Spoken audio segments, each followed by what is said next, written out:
Hello everyone, and Shavua Tov. We are getting closer to Pesach, and therefore the inevitable will be happening, and that is that people will go shopping for Pesach. I did a little survey of the questions I was asked in the last few years, and it turned out that over 80% of the questions I was asked did not have to do with Pesach products, didn't even have to do with how to kosher the kitchen, didn't have to do with doing the Seder properly, but rather which cleaning products need a hechsher for Pesach and which don't. Which medicines need a hechsher for Pesach and which don't. And therefore I think it's very important and crucial that we start a series on shopping for Pesach with logic. Namely, to know what do you need to look for, what you don't need to look for. And let's start without further ado. So all year long, we have an ironclad rule that even the biggest treif in the world has to be edible. If a person says, I take an oath that I will not eat food, and he eats food that is repulsive, disgusting, that usually human beings don't eat, he has not violated his oath on a biblical level. As a matter of fact, the Gemara in Avodah Zarah spells it out for us, and that is that notein tam livgam, namely something that puts in an edible taste into, say, your chicken soup, does not make it treif. So if you poured in spoiled milk to your chicken soup, it does not make it treif. You must be nuts to eat it, but you do not make it treif. Why? Because the pasuk says, Lo tochlu kol nevela, you should not eat treif food, say an animal that died on its own for natural causes and not via shchita. La gera asher b'sha'arecha titenena ve'achala. Give it to the non-Jew.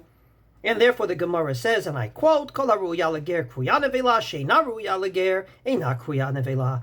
Namely, it has to be something edible that a non-Jew would eat. And the only reason you're not eating it is because the Torah said no. Had the Torah said yes, you would eat it because it's delicious. Therefore, it has to be treif and fit for a human's consumption for it to be forbidden by the Torah as treif food. So that is all year long. It has to be edible for human consumption. On Pesach, we go down a notch, and we say not only for a human's consumption, but even for a dog's consumption. There are many things that dogs will eat that human beings will not, but if it's chametz and a dog will eat it, it is still forbidden to A, own it, B, benefit from it, and C, eat it on Pesach. This actually is a Gemara in Pesachim, and I quote the Gemara, Hapat she'ibsha, namely, a piece of bread that became spoiled, v'nifsalami le'echol le'adam, and it is no longer edible for a human being, v'hakelev yachol le'ochla, but the dog will eat it, then, indeed, we say nisrefet imatamei bePesach, that it will have to be burnt on Pesach together with, say, if you mafresh challah from your matzah that you baked on Pesach. Make a long story short, on Pesach, says Rashi, the chol zman shehi ru'uya lekelev, as long as it's fit for a dog's consumption, lo pakat torat ochel minei, it is still considered food with regard to Pesach. And therefore, the Rif says, on a more positive note, Im nitzal milechol lekelev, but if it's not fit for a dog's consumption, nafik le'mi torat ochel, it is no longer considered food. Alma, it's like eating dust, and therefore, if it's like eating dust, it is not chametz, and we'll get to the three different prohibitions as we go along. To make a long story short, the Ran indeed asks, Amai tzarich biur, why is it that you have to take this repulsive piece of bread that's no longer edible for a human being's consumption, and yet is edible for a dog's consumption, and burn it? After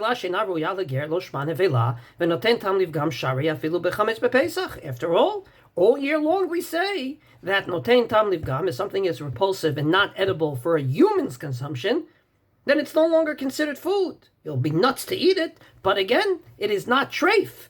Says the Ran, yesh lomar da hachishani. Indeed, by Pesach it's different, because if, say, sourdough in and of itself, it is not edible for a human being's consumption, because the Gemara says that indeed you can probably start off other dough with it. So to make a long story short, at the end of the day, on Pesach, real chametz, if it's not edible for a dog's consumption, then it is not considered chametz. It's not considered food.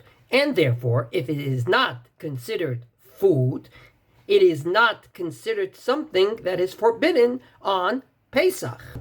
So now that we have the basic foundation, in the next couple of classes, we will deal with the following question. Can we own it? Namely, do we have to sell it with the mechirat chametz? Can we benefit from it? Say, take it and anoint our bodies with it? And finally, can we eat it? It's not fit for a dog's consumption. We made it clear. But does that mean we can leave it in the house? God willing, as the week goes by.